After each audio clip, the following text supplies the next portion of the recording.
Assalamualaikum warahmatullahi wabarakatuh.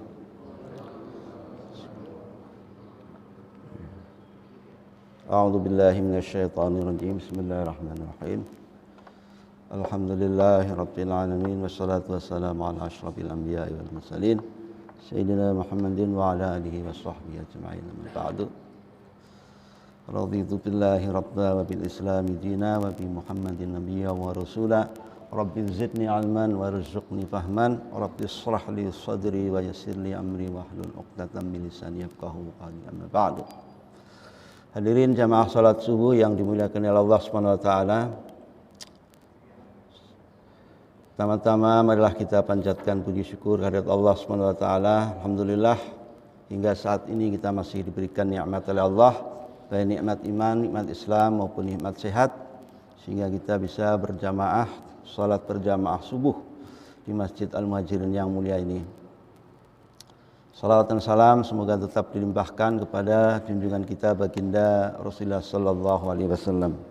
Allahumma shalli alaihi.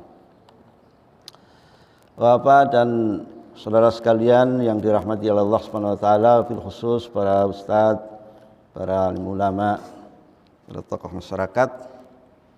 Pada kesempatan pagi hari ini kita akan bahas mengenai karakter muslim ya, sebagai bagian dari kajian tentang akhlak.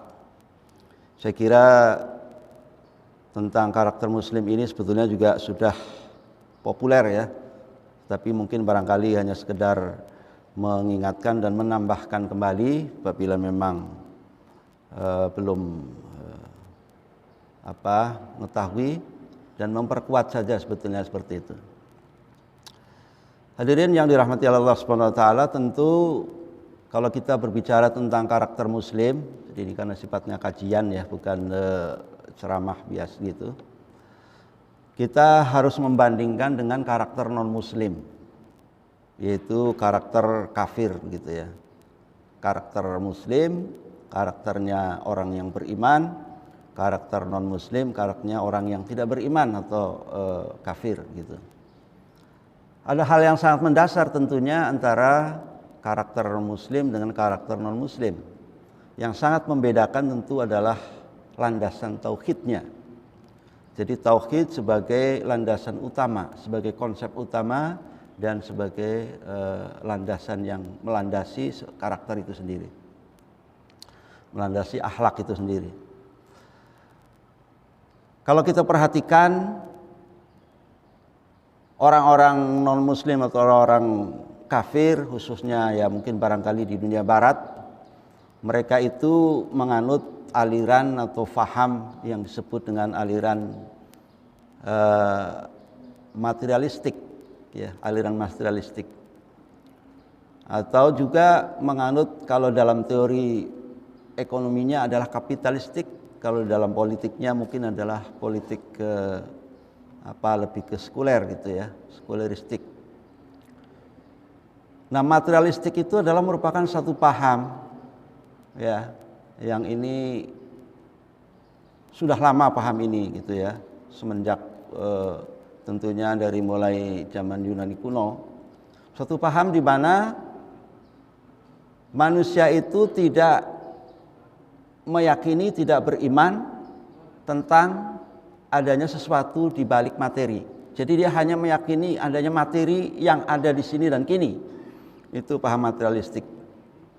Jadi dia hanya meyakini adanya sesuatu yang ada di sini dan kini gitu. Kekinian, paham kekinian. Materialistik. Dia hanya meyakini materi yang ada saja. Biasanya paham materialistik ini turunannya adalah hedonistik. Ya, hedonistik. Hedonistik itu satu paham yang berkaitan dengan masalah keduniaan juga, yaitu kesenangan duniawi, hedonis. Nah, karena dia materialistik, dia tidak percaya kepada sesuatu yang berada di balik benda, di balik materi, ya, maka dia orientasi kehidupannya adalah orientasi kehidupan kekinian. Maka dia habiskan waktunya, dia habiskan eksistensi dirinya untuk sekarang, untuk kekinian. Nah ini, maka mereka tidak mengenal adanya pertanggungjawaban akhirat. Itu. Dan karena tidak mengenal pertanggungjawaban akhirat, mereka seolah-olah tidak tidak dituntut gitu ya, bahwa nanti suatu saat dia akan dimintai pertanggungjawabannya. Nah ini teori materialistik seperti itu. Ya. Nah ekonominya tentu yang kapitalistik tadi, dia kapital jadi mengumpulkan sebanyak-banyaknya kapital harta benda untuk kepentingan tentunya di dunia ini.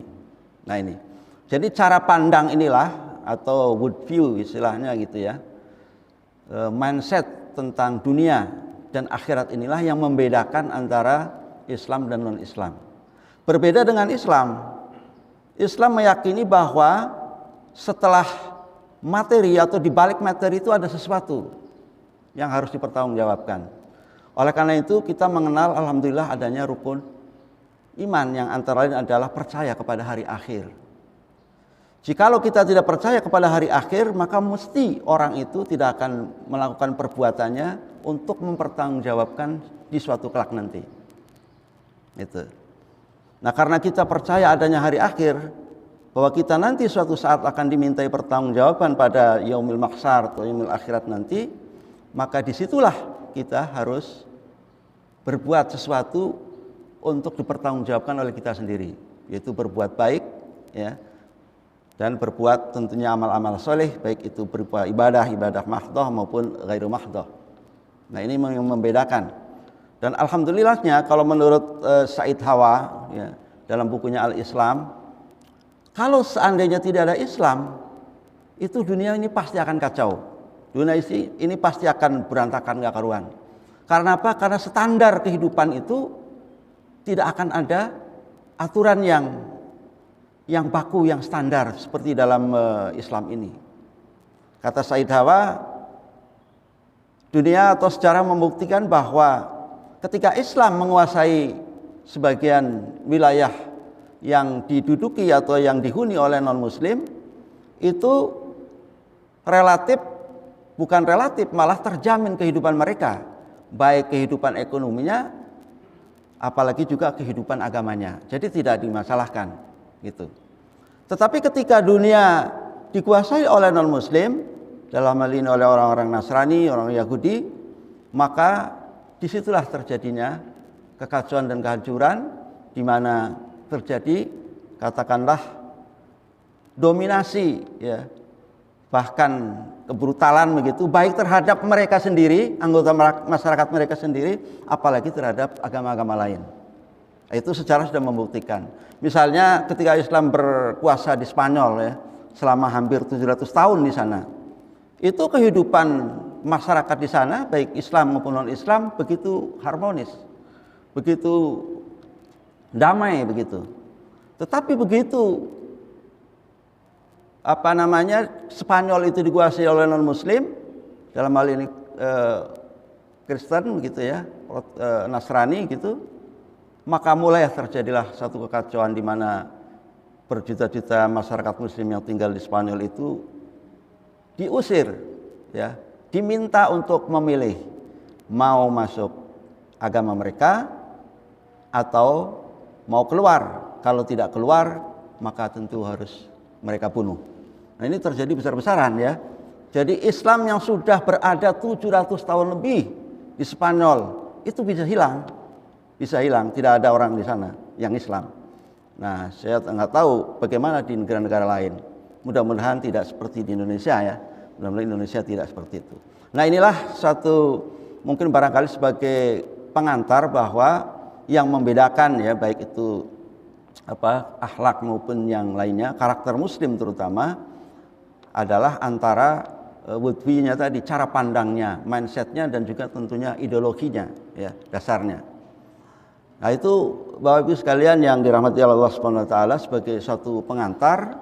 Jadi kita sangat beruntung karena kita mempunyai satu konsep yang memiliki landasan tauhid yang kuat dan juga implementasi dalam bentuk ibadah maupun akhlak, ya, yang sangat kuat juga. Nah, bagaimana sosok karakter Muslim, ya, sosok karakter muslim yang ideal ataupun yang sejati ini sering disampaikan oleh guru-guru kita ya, Ustadz, bahwa seorang muslim sejati itu bisa diibaratkan seperti sebuah pohon. Akarnya kuat menghujam, batangnya kuat menjulang, demikian pula dahan dan bahkan ranting-rantingnya ya, daun-daunnya lebat, dan setiap muslim menghasilkan buah yang banyak dan manis rasanya.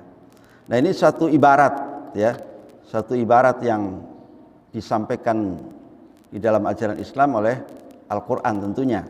Itu ya. Ini sebagaimana disebutkan di dalam surat Ibrahim ya. Alam tarau kaifa daraballahu masalan kalimatan thayyibatan kasyajaratin thayyibatin asluha tsabitun wa far'uha fis sama' tu'ti kullaha kullahinin bi idzni rabbiha ya. Wa yadribullahu al-amsala lin-nasi la'allahum yatadzakkarun. Ini satu perumpamaan bahwa ketika ya baik secara individu maupun secara kolegial Islam itu menguasai suatu masyarakat, seperti inilah kira-kira ibaratnya, memberikan kesejukan ya. Jadi tidakkah kamu perhatikan bagaimana Allah telah membuat perumpamaan kalimat yang baik seperti pohon yang baik, akarnya teguh dan cabangnya menjulang ke langit. Nah, pohon itu memberikan buahnya pada setiap musim dengan seizin Allah, dengan seizin Tuhannya. Allah membuat perumpamaan-perumpamaan itu untuk manusia supaya mereka selalu ingat. Nah, ini sosok karakter muslim ya. Secara detail tentu ini bisa dijabarkan lebih jauh, lebih luas ya, lebih luas. Bagaimana misalnya tentang pohon yang baik itu ya. Ya, kemudian cabangnya dan seterusnya, semuanya tentu bermanfaat yang disimpulkan dalam satu kalimat, yaitu khairun nas anfa'uhum linnas, bahwa sebaik-baik manusia adalah yang bermanfaat bagi manusia yang lainnya atau bagi sesama. Gitu. Demikian juga sosok karakter muslim digambarkan juga dalam Sahih Muslim, yaitu nomor 4684, al-mu'minu lil mu'mini kal bunyani yasuddu ba'duhu ba'dha. Kalau dia memang mengaku sebagai orang mukmin, sebagai orang muslim, maka dengan sendirinya dia akan saling memperkuat bagaikan bangunan ya, sebagian memperkuat bagian yang lain dan tidak merasa lebih dari yang lain gitu. Karena yang namanya bangunan itu tentu terdiri dari berbagai macam. Sama seperti kalau kita ibaratkan katakanlah sebuah sistem ya, sebuah organisasi. Sistem itu misalnya seperti radio ya kan. Radio itu terdiri dari berbagai subsistem, terdiri dari berbagai komponen. Ada baterai, ada speaker, ada macam-macam di situ ya. Mobil juga begitu. Ya, demikian juga bangunan. Ada pondasi, ada dinding, ada genteng, ada tembok, ya, ada aksesoris-aksesoris yang lain. Tetapi semuanya itu memiliki fungsi masing-masing, ya, dalam rangka untuk menuju satu tujuan, terbentuknya satu bangunan yang kokoh, yang bagus, yang indah, dan tidak ada yang mengklaim bahwa dirinya lebih penting. Misalnya mentang-mentang dia berada di atas, ya, seperti genteng misalnya. Wah, ini bangunan kalau nggak ada gentengnya pasti bangunan ini akan cepat roboh, cepat hancur karena kehujanan, kepanasan, misalnya begitu ya. Wah, kalau nggak ada dindingnya, bagaimana? Ya kan? Pasti tidak akan nyaman tidurnya, tinggal di dalamnya karena nggak ada dindingnya, kan begitu. Wah, kalau nggak ada pondasinya dan seterusnya ya. Nah, itu jadi bagaikan bangunan di mana masing-masing komponen, masing-masing subsistem, bangunan itu satu sistem terdiri dari subsistem, gitu. Itu saling memperkuat, saling memperkokoh untuk menjadi satu tujuan bangunan itu sendiri sebenarnya. Nah, seperti itulah kira-kira karakter muslim. Jadi saling menguatkan, tidak saling mencela, tidak saling menjatuhkan, ya, tetapi saling menolong, saling memberi manfaat dan seterusnya. Nah, ini karakter muslim itu harus seperti itu. Kalau ada orang mengaku muslim, mengaku beriman, tidak tergambar dalam hadis Nabi yang seperti ini, wah, ini patut dipertanyakan. Ya, seperti itu. Kemudian juga ciri karakter muslim juga, ya. Ini adalah perumpamannya kaum mukmin dalam sikap saling mencintai, ya, mengasihi dan menyayangi. Seumpama tubuh, jika satu anggota tubuh sakit, maka anggota tubuh yang lain akan susah tidur atau merasakan demam. Nah, ini juga satu perumpamaan karakter muslim. Jadi ibarat tubuh, hampir sama ini. Tubuh itu juga organ kan ya. Organ itu kan organization, organ itu terdiri dari berbagai organ ya yang menjadi satu kesatuan sehingga disebut tubuh manusia. Ada tangan kiri, tangan kanan, ada mata, ada telinga, ada macam-macam tubuh itu. Nah, bagikan satu tubuh. Nah, karena bagikan satu tubuh, apabila satu yang lain anggota tubuh yang lain sakit, maka yang semuanya merasakan sakit. Saling membantu. Tangan kanan melakukan apa, tangan kiri melakukan apa, mata bagaimana dan seterusnya, ya. Itu bagikan tubuh. Itulah dia gambaran seorang muslim, seorang muslim yang berkarakter, tentunya berkarakter Islami. Jadi masalul mu'minina al-mu'minu ini di situ ya, miratul akhi idza ra'a fihi aiban aslahahu. Seorang mukmin adalah cermin. Yang kedua ini ya, yang atas masalul mu'minina fi tawa'idihim wa ta'abani. Saya di komputer saya ini kecil benar. Wa ta'atihim wa tarahimihim masalul masalil jasad, ya, dan seterusnya itu. Nah, ini jadi bagikan tubuh. Yang kedua adalah bagikan cermin, ya, bagikan cermin, bagikan mir'ah bagi saudara yang lain. Ya, idza ra'a fiki aiban aslahahu.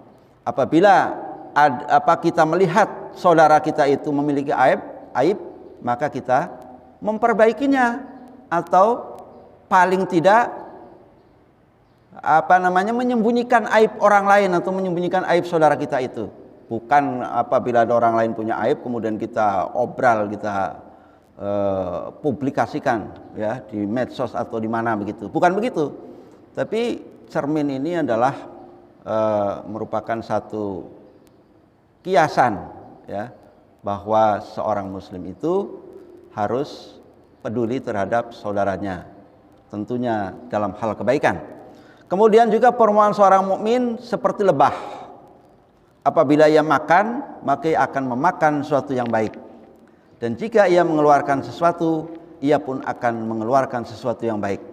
Dan jika ia hinggap pada sebuah dahan untuk menghisap madu, ia tidak mematahkannya. Nah, ini perumpamaan yang sangat luar biasa saya kira ya. Jadi seperti nahl, lebah. Kemudian selanjutnya, supaya cepat karena waktunya ini, perumpamaan seorang muslim juga yang berkarakter itu adalah seperti pohon kurma. Apapun yang engkau ambil darinya pasti bermanfaat bagimu. Ya, masalul mu'mina, masalul nahlah. Jadi apa yang kita ambil, yang kita makan darinya, ya, maka bermanfaat. Nafa'uka, bermanfaat. Nah itu. Nah ini kira-kira perbedaan yang mencolok ya, yang mendasari antara kafir dan muslim dalam hal karakter. Kalau orang kafir atau non muslim tujuan hidupnya menikmati kehidupan dunia ini. Sementara orang muslim menikmati kehidupan dunia dan akhirat. Yang kedua, tidak mempunyai target akhirat. Sudah belum tentu tadi dalam pengantar awal. Kalau orang muslim mempunyai target akhirat. Kemudian orang kafir melupakan kehidupan akhirat, sedangkan orang muslim tidak melupakan akhirat. Ya, ini sebagaimana disebutkan dalam surat Al-Imran ayat 14. Bismillahirrahmanirrahim. Zuyyina lin-nasi hubbus syahawati minan nisa wal banin wal qanatiril muqantarati minadh dhahabi wal fiddati wal khail wal musawwamati wal an'ami wal hars. Dzalika mata'ul hayatid dunya wallahu 'indahu husnul ma'ab. Dijadikan indah pada pandangan manusia kecintaan kepada apa-apa yang diingini, yaitu wanita-wanita, anak-anak, harta yang banyak dari jenis emas, perak, kuda pilihan, ya, wal khail musawwamah, kuda pilihan, binatang-binatang ternak dan sawah ladang. Itulah kesenangan hidup di dunia, dan di sisi Allah lah tempat kembali yang baik, yaitu surga. Nah, kalau orang non muslim atau orang kafir sudah sampai sawah ladang itu saja, ya, harta benda itu saja. Tapi kalau muslim masih melanjutkan, yaitu itulah kesenangan hidup dunia, dan di sisi Allah lah tempat kembali yang baik. Itu yang harus digarisbawahi oleh orang-orang muslim sebagai sesuatu yang membedakan antara karakter muslim dengan karakter non muslim, gitu. Kemudian juga orang kafir atau non muslim itu lebih cinta kepada dunia, sedangkan orang muslim itu dia lebih kepada kebaikan dunia dan akhirat. Ini sebagaimana disinyalir dalam surah Al-Baqarah ayat 200, ya. Faminan nasi may yaqulu rabbana atina fid dunya wa ma lahu fil akhirati min khalaq. Maka di antara manusia ada orang yang berdoa, ya Tuhan kami, berilah kami kebaikan di dunia, dan tiadalah baginya bahagian yang menyenangkan di akhirat. Ini untuk orang non muslim kafir. Tapi untuk orang muslim, wa minhum may yaqulu rabbana atina fid dunya hasanah wa fil akhirati hasanah wa qina adzabannar, ya.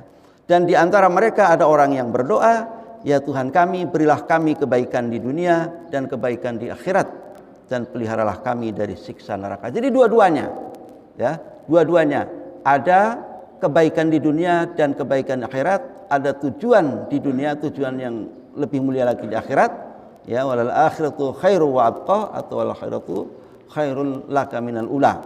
Jadi muslim itu karena tadi, ya, punya konsep tauhid yang jelas, yaitu beriman kepada adanya hari akhir. Sedangkan yang kafir tidak beriman kepada hari akhir. Ini yang membedakan. Maka mereka lebih sekuler, ya. Maka orang-orang yang sekuler itu ya ingin mencoba bagaimana supaya tatanan kehidupan itu hanya di sini dan kini saja, ya, hanya di sini dan kini saja. Itu. Nah, ini juga disebutkan dalam surat Al-Qasas. Bismillahirrahmanirrahim. Wabtaghi fima ataqallahu daral akhirah wa la tansa nasibaka minad dunya wa ahsin kama ahsanallahu ilaik wa la tabghil fasada fil ard innallaha la yuhibbul mufsidin. Ya, dan cari olehmu kebahagiaan, ya, apa yang ditetapkan oleh Allah Subhanahu wa taala, itu daral akhirah. Ya, negeri akhirat. Kebahagiaan di dunia, tapi wala tamsa nasibaka minad dunya, tapi jangan melupakan kebaikan kebahagiaanmu untuk di dunia. Jadi pertama, akhirat terus kita cari, harus kita prioritaskan, tapi juga jangan meninggalkan kebahagiaan di dunia. Wala tansa nasibaka minad dunya wa ahsin kama ahsanallahu ilaik wala tabghil fasada fil ard. Dan kita disuruh Allah Subhanahu wa taala, ahsin, berbuat baiklah, kama ahsanallahu ilaik, sebagaimana Allah berbuat baik kepada kita, pada kalian. Wala tabghil fasada fil ard, janganlah melakukan kerusakan di muka bumi. Innallaha la yuhibbul mufsidin, sesungguhnya Allah tidak menyukai orang-orang yang berbuat kerusakan di muka bumi ini. Nah, ini sudah sangat jelas sekali perbedaan antara kafir dan muslim dalam hal tentunya mempengaruhi sekali terhadap karakter, ya, terhadap akhlak, terhadap perbuatan perilaku yang dilakukan oleh orang Muslim atau juga orang non Islam atau non muslim. Masih dalam karakter muslim, yaitu bahwa orang-orang muslim, ya, itu ingin selamat di akhirat, tentu, ya, ingin selamat di akhirat. Turiduna aradal dunya wallahu yuridul akhirah wallahu azizun hakim. Jadi kamu menghendaki harta benda duniawiyah, sedangkan Allah menghendaki pahala akhirat untukmu, dan Allah Maha Perkasa lagi Maha Bijaksana. Ya, meskipun kadang sebagian kita atau kita ini orang muslim yang beriman kepada Allah Subhanahu wa taala, masih saja, ya, kadang kita menjadi orang kafir, gitu. Jadi kafir itu kan kriterianya banyak. Ada kafir karena kafir millah, kafir karena agama, ada juga kafir karena perbuatan, yaitu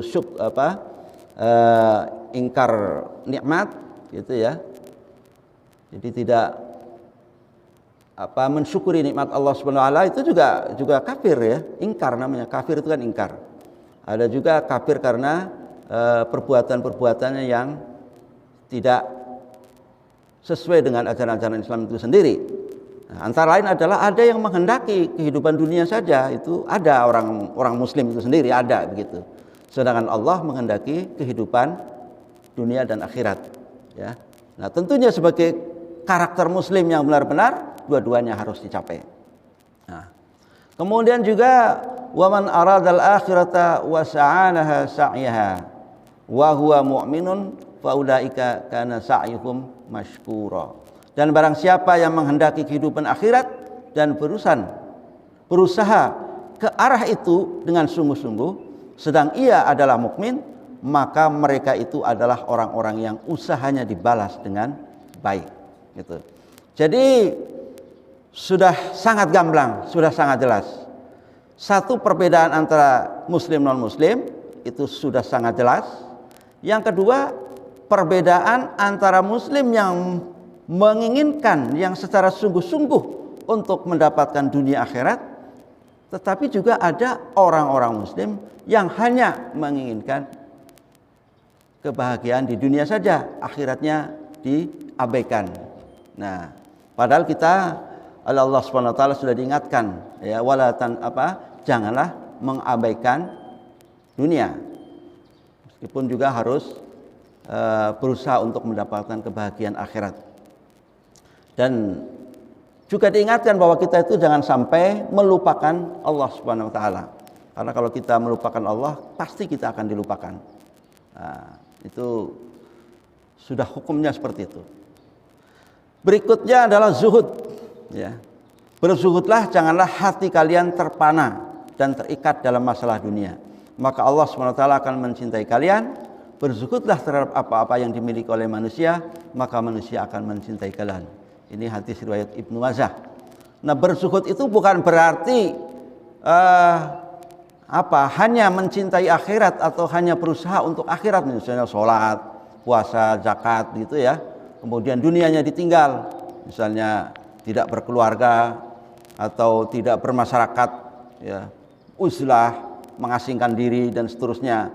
Bukan itu zuhud. Tapi zuhud intinya adalah tidak menjadikan dunia ini sebagai suatu target atau tujuan, atau kita tidak dikuasai oleh dunia. Nah, gitulah. Tapi dunia yang dikuasai oleh kita. Betul. Kalau di dalam tasawuf modern kayak karya Hamka ya, saya kira sangat jelas sekali di sana bahwa bukan berarti orang zuhud itu harus miskin, tidak punya apa-apa. Bahkan kita sebagai orang muslim dituntut untuk kaya, tetapi kekayaannya itu hendaklah jangan membelenggu dirinya sehingga dirinya itu lupa akan Tuhannya. Itu kira-kira kesimpulan di dalam tasawuf modern yang dikarang oleh Hamka seperti itu. Nah, dicontohkan di sana ada misalnya Nabi Sulaiman atau para nabi-nabi yang kaya dan seterusnya, ya seperti itu. Jadi tetap mereka itu juga harus kaya, ya. Tetapi kekayaannya itu tidak membelenggu dirinya. Kekayaannya itu harus dikuasai untuk alat fasilitas mencapai akhirat. Ad-dunya mazra'atul akhirah. Dunia ini adalah jembatan menuju akhirat. Kalau kita jembatannya jelek, jembatannya rapuh, bagaimana kita bisa menuju akhirat dengan baik? Bagaimana kita bisa mencapai akhirat dengan lebih sempurna? Nah, kira-kira begitu ya. Jadi oleh karena itu tentu dunia ini harus kita kuasai juga, apalagi secara kolektif kolegial. Ya, secara kolektif, secara kenegaraan harus kita kuasai. Kalau tidak, kita akan ditindas terus oleh bangsa-bangsa lain yang tidak beriman kepada Allah Subhanahu wa taala. Selanjutnya, karakter muslim waspada terhadap dunia dan menjadikan akhirat sebagai tujuan. Saya kira ini hampir sama, ya, hampir sama. Cuman ini sering juga disampaikan juga oleh ustaz-ustaz kita ya, Pak Ustaz Muharram dan seterusnya itu tentang masalah wahan, yaitu hubbud dunya wa kahratul maut. Penyakit wahan, penyakit yang cinta dunia dan takut mati. Nah, gitu ya, bukan takut istri, tapi takut mati gitu. Jadi hubbud dunya wa kahratul maut itu wahan. Cinta saking cintanya dunia, misalnya seseorang katakanlah yang menjadi manajer menengah begitu di suatu pekerjaan, tempat pekerjaan, suatu perusahaan atau suatu instansi, karena ya dipaksa mungkin oleh atasannya untuk bersekongkol melakukan suatu perbuatan yang katakanlah menyimpang, begitu ya. Karena saking cintanya dia kepada dunia, kepada jabatannya, takut jabatannya hilang segala macam, yaitu hubbu dunya. Sehingga tetap dia ikuti perintah atasannya untuk bersekongkol melakukan hal-hal yang tidak baik, penyimpangan, misalnya korupsi dan segala macamnya. Nah, itu karena hubbu dunya, ya. Dan saya kira banyak lagi contoh yang lain ya, penyimpangan-penyimpangan yang diakibatkan karena hubbu dunya, karena cinta kepada dunia, takut jabatannya hilang, takut hartanya hilang, ya, dan seterusnya. Nah, kemudian juga kaharatul maut, takut mati, ya. Ya, ini takut mati ya, semua orang takut mati kayaknya ya. Tapi takut mati dalam hal ini kalau kita sudah berhadapan kepada sesuatu yang hak, yang benar, ya representasinya mungkin barangkali gampangnya itu Habib Rizik gitulah ya. Di persidangan dia melawan karena menegakkan keadilan. Nah, itu sudah jelas itu ya, tidak takut mati kan seperti itu. Nah, kita kan dari luar aja ini ya, bisanya ya. Nah, bisanya bersorak-sorai ataupun ya dari luar lah ya, ramai begitu. Tapi contoh konkretnya mungkin barangkali seperti itulah. Kemudian adil, ikhlas, tabah, sabar dalam menghadapi ujian, cobaan dan musibah, dan bersungguh-sungguh di dalam menjalankan ibadah atau menjalankan syariat Islam. Ini enggak saya bahas karena saya kira adil sudah jelas, ya, meletakkan sesuatu pada tempatnya. Ikhlas. Nah, ikhlas ini penting sekali. Ya, ikhlas ini penting sekali. Katanya orang akan celaka kalau dia itu tidak punya ilmu. Ya. Tapi orang yang berilmu juga akan celaka kalau tidak diamalkan. Nah, orang yang mengamalkan ilmu juga akan celaka kalau tidak ikhlas. Demikian juga orang yang berharta itu akan celaka. Ya. Tapi orang yang berharta itu kalau tidak ikhlas di dalam memberikan sesuatu kepada orang lain, ya, yang dalam hal ini apakah itu berinfak atau bersedekah, ya percuma. Nah, ikhlas. Jadi ikhlas itu sangat penting sekali, ya, sangat penting sekali. Jadi orang yang berilmu sekalipun akan celaka kalau tidak ikhlas, intinya seperti itu. Dan kemudian juga harus bersungguh-sungguh, ya, man jadda wa jadat. Siapa yang bersungguh-sungguh, insya Allah dia akan berhasil. Kemudian lebih mencintai Rasulnya daripada diri sendiri, orang tua dan manusia lainnya. La yu'minu ahadukum hatta akuna ahabba ilaihi min walidihi wa waladihi wan nasi ajmain. Ya, tidak sempurna iman salah seorang di antara kalian sehingga menjadikan aku, kata Nabi, lebih dicintai daripada orang tuanya, anaknya dan seluruh. Inilah karakter muslim, ya. Nah, bagaimana implementasinya? Saya kira implementasinya ya antara lain ini masih banyak sekali. Ucapannya selalu baik, ahsanu qaula, ya. Kemudian mengajak kepada Allah, da'i ilallah, ya. Selalu mengajak kepada Allah itu adalah seorang mukmin yang sejati itu berkarakteristiknya adalah selalu mengajak kepada kebaikan, kepada Allah itu kepada kebaikan, beribadah, berbuat yang positif dan seterusnya. Jadi mengajak, ya, intinya itu harus mengajak. Bukan hanya tahu kebaikan, ya, ada ibadah, ada yang positif segala macam. Tapi kalau kita tidak melakukan ajakan, itu belum. Jadi kita harus mengajak. Demikian juga kan kalau ara'aital ladzi yukadzibu biddin fadzalikal ladzi yad'ul yatim wa la yahuddu 'ala ta'amil miskin fa wailul musallin alladzina hum an salatihim sahun alladzina hum yura'una wa yamna'unal ma'un. Jadi tidak hanya sekedar memberi kepada orang yatim, pada orang miskin, tetapi mengajak, ya, mengajak orang lain untuk menyantuni, untuk memberikan sesuatu kepada anak yatim dan fakir miskin. Jadi tidak hanya karena punya harta benda kasihin segala, itu belum cukup, ya. Tapi yang lebih baik adalah mengajak orang lain untuk menyantuni orang miskin, orang yatim, ya, anak fakir miskin dan seterusnya. Yurauna, di situ sudah jelas sekali. Jadi dikatakan mendustakan agama kalau kita tidak mengajak orang lain, menyeru kepada orang lain untuk memperhatikan anak yatim maupun anak fakir miskin. Nah, begitu. Jadi tad'una nuzulan qalam mimman da'a ila Allahi wa amila salihan wa qala innani minal muslimin. Siapakah yang lebih baik perkataannya daripada orang yang menyeru kepada Allah, mengerjakan amal yang saleh dan berkata sesungguhnya aku termasuk orang-orang yang menyerah diri kepada Allah Subhanahu wa taala. Kemudian juga tentu ittaqillaha haitsu ma kunta wabtagis wa'adbis sayyi'ata hasanata tamhuka wa halikun nasi bi khuluqin hasanin. Bertakwalah kepada Allah Subhanahu wa taala di mana dan kapan saja kalian berada. Ittaqillaha haitsu ma kunta. Ikutilah keburukan dengan kebaikan yang akan menghapusnya dan pergaulilah manusia dengan akhlak yang baik. Ya. Jadi kalau kita melakukan satu keburukan ya terlanjur begitu ya, bukan disengaja, maka segeralah diikuti dengan perbuatan-perbuatan yang baik. Ini anjuran dari Rasulullah Sallallahu Alaihi Wasallam. Nah, kalau sosok karakter Muslim secara ini dibahas secara panjang lebar, kesimpulannya ada di sini, ya, yaitu harus akidahnya lurus, ibadahnya yang benar, akhlaknya yang mulia, fisiknya kuat, berwawasan luas, pengendalian diri, mampu mengendalikan diri, menjaga waktu, ya, kemudian tertib dalam setiap urusan, mampu mencari nafkah, memberi manfaat bagi orang lain.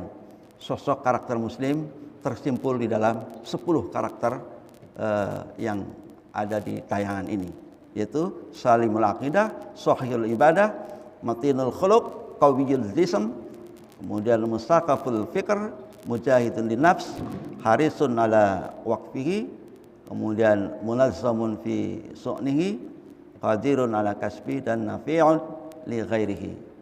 Akidahnya yang lurus, benar, ibadahnya yang benar, akhlaknya yang mulia, fisiknya kuat, berwawasan luas, pengendalian diri, menjaga waktu, tertib dalam setiap urusan, mampu mencari nafkah dan memberi manfaat pada orang lain. Nah, menjaga waktu. Waktu ini kan ya kalau ihtanim khamsan qabla khamsin ya. Itu jagalah 5 sebelum 5, diantaranya adalah waktu. Waktu mudamu sebelum tuamu, waktu sehatmu sebelum sakitmu, dan seterusnya. Ini waktu sangat penting. Tiba-tiba saya sekarang sudah berusia di atas 50. Nah, kan waktu itu. Dan belum melakukan apa-apa. Nah, seperti itu. Terima kasih, saya kira itu aja bisa disampaikan. Kesimpulannya, saudara sekalian, marilah kita menteladani Rasulullah Sallallahu Alaihi Wasallam, karena beliau adalah seorang yang memiliki akhlak yang agung, ya, memiliki akhlak yang agung, yang akhlak karena khuluqul Quran, akhlaknya adalah Al-Quran. Ya, mudah-mudahan kita semuanya bisa menjalankan syariat Islam dengan baik dan benar, dan selalu mendapatkan bimbingan dari Allah Subhanahu Wa Taala, sehingga insya Allah di akhir hayat kita itu menjadi orang yang husnul khatimah. Amin Allahumma amin. Saya kira itu aja. Terima kasih atas segala perhatiannya, dan mohon maaf apabila ada keluran dan kesalahan. Kurang lebihnya sekali lagi mohon maaf. Wal afu minkum. Assalamualaikum warahmatullahi wabarakatuh.